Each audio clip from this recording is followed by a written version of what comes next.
Today I am with Xiaomi 11T Pro and I will show you how Face Unlock works in this smartphone, how fast it is and if it is reliable at all. So let's start, let's make a few tries.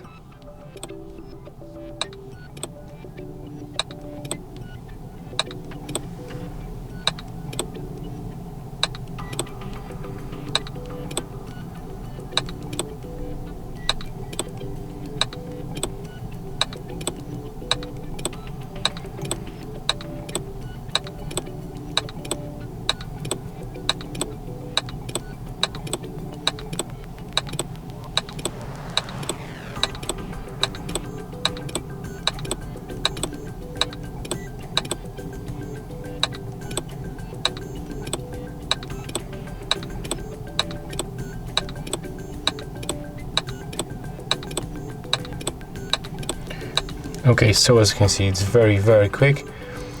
Honestly, it's a little bit slower than the Vivo Find X2 Pro. That is probably one of the fastest smartphones with the face unlocking. There is no any delay, there is just straight unlock to your screen. As you can see here, we can get the small preview of the lock screen, and after that the phone is unlocked. But in the Oppo, sorry guys, I was about to say, and it was in the Oppo Find X2 Pro, there's just no animation on the lock screen and it's just really quick. But this smartphone, it's really fast, also it rocks. And that's all. If you find this video helpful, remember to leave a like, comment and subscribe.